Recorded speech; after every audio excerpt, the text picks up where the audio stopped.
Salam, Om Swastiastu, Namo Buddhaya, Salam Kebajikan.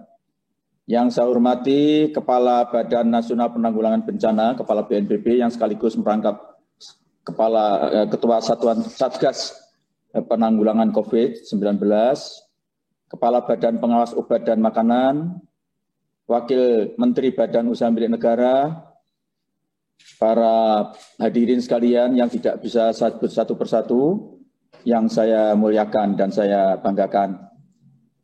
Pertama, kita bersyukur kehadirat Tuhan Yang Maha Kuasa yang telah memberikan kesempatan kepada kita untuk bisa bertemu pada sore hari ini. Saudara sekalian, tujuan dari vaksinasi adalah pertama untuk menurunkan angka kesakitan dan angka kematian yang diakibatkan oleh COVID-19. Yang kedua adalah untuk mencapai kekebalan kelompok atau herd immunity untuk mencegah dan melindungi kesehatan masyarakat secara keseluruhan, terutama dalam kaitan dengan ancaman COVID-19. Yang ketiga adalah melindungi dan memperkuat sistem kesehatan secara keseluruhan. Dan yang terakhir adalah mendorong produktivitas ekonomi dan meminimalisir dampak negatif dari akibat menurunnya atau terjadinya hibernasi ekonomi di Indonesia atau di negara kita. Saudara sekalian, sesuai dengan rekomendasi dari Komite Penasihat Ahli Imunisasi Nasional atau Indonesian Technical Advisory Group Immunization, prioritas yang akan diberikan imunisasi nanti adalah, pertama adalah mereka yang berada di garis depan, yaitu para petugas medis, kemudian petugas non-medis, termasuk TNI dan Polri. Kemudian yang kedua adalah kelompok risiko tinggi atau berisiko high risk, yaitu kelompok pekerja, termasuk di dalamnya para pedagang pasar, pelayan toko atau pramuniaga, dan juga mereka yang bekerja di sektor-sektor perusahaan, industri, para karyawan, dan para pegawainya.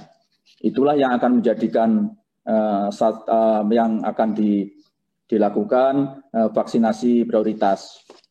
Kemudian termasuk mereka yang melakukan kontak tracking, kelompok risiko dari keluarga dan kontak kasus COVID-19. Dan yang terakhir adalah administrator pemerintah yang terlibat dalam memberikan layanan publik.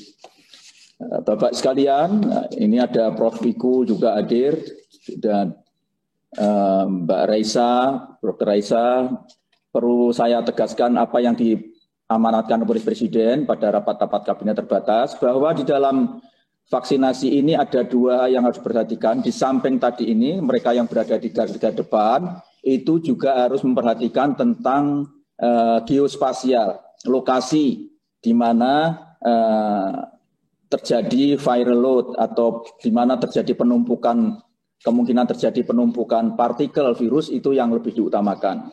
Sehingga memang karena sebaran COVID-19 di Indonesia ini tidak merata, dan itu Prof. Wiku saya kira lebih tahu persis di mana saja kemungkinan terjadi viral load atau terjadi penumpukan partikel-partikel virus, dan di mana yang tidak, itu Presiden sangat mohon mendapatkan perhatian sehingga penggunaan vaksin nanti betul-betul efisien, tidak asal hantam rata, hantam kromo, tapi betul-betul terseleksi berdasarkan siapa yang paling berada di garda depan, yang sangat rentan sebagai orang yang akan terinfeksi maupun sebagai penyebar. Yang kedua juga di mana tempatnya atau lokasi mana saja yang harus diprioritaskan. Sehingga standar WHO tentang rasio jumlah yang harus diberi vaksin dengan jumlah penduduk itu tidak bisa sepenuhnya diterapkan di Indonesia dengan asumsi bahwa tidak seluruh wilayah Indonesia terpapar dengan COVID-19 dengan intensitas yang